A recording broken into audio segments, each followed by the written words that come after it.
questions with that?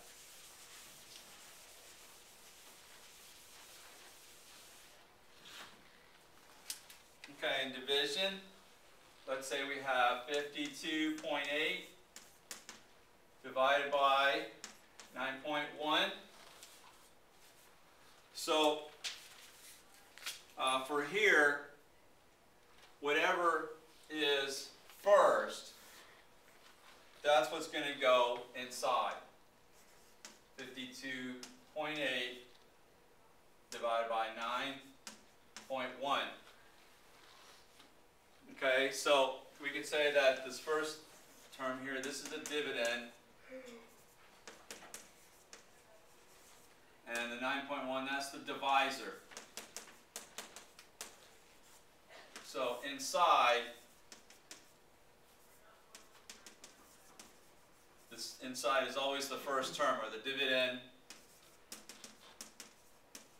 The divisor, that's what's dividing into the number.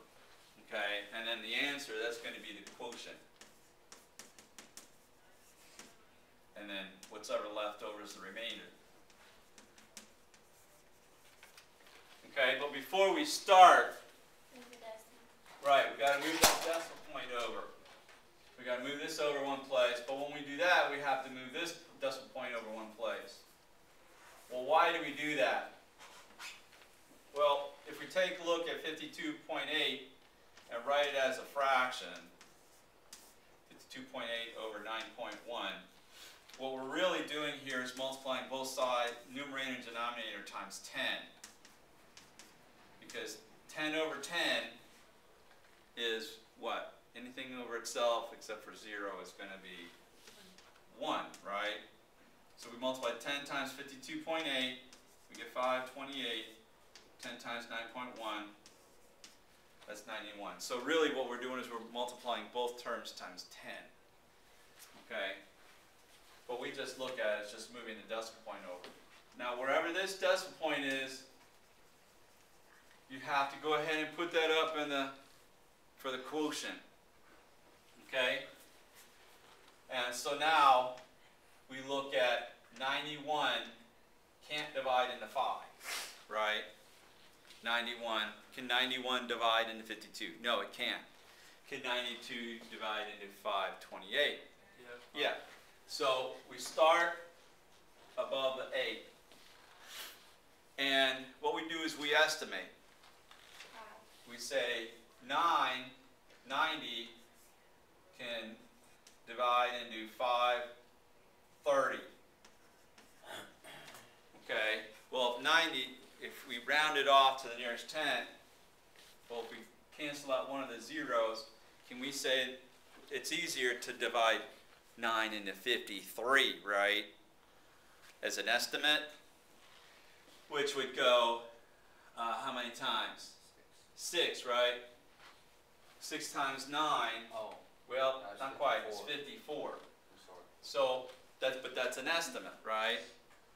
So that means since 6 times 9 is 54, but we're looking at 53, we need to go down, we need to estimate down 1, right? 5. So we're going to try 5. And remember now, this is there may be some trial and error here. So now we multiply 5 times 1. 455.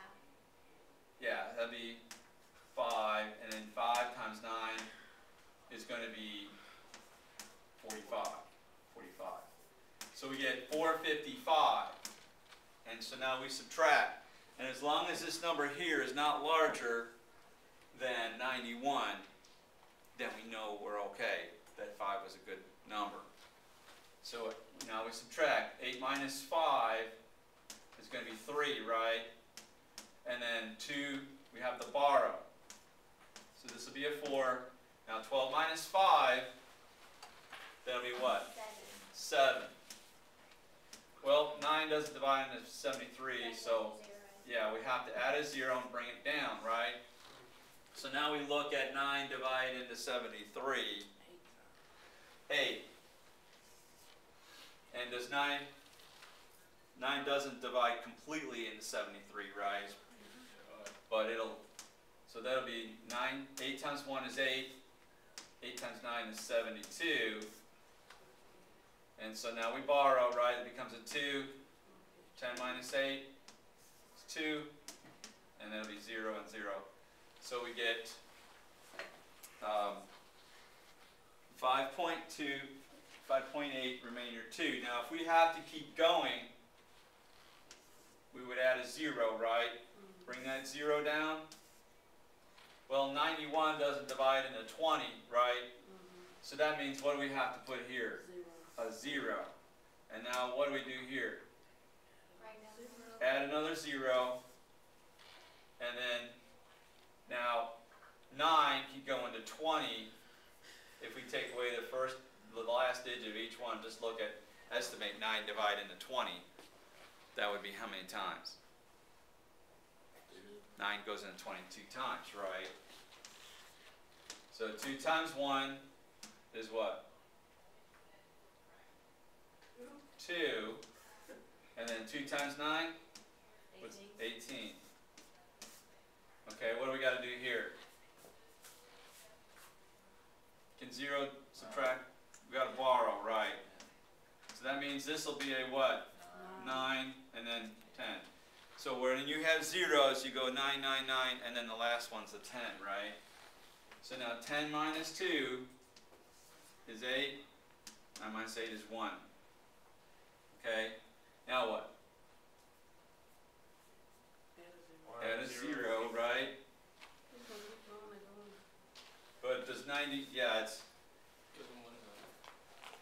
well, okay, but 1, are we gonna, is that gonna work? Because 1 is going to be, 1 times 1 is 1, you're actually going to get what for an answer?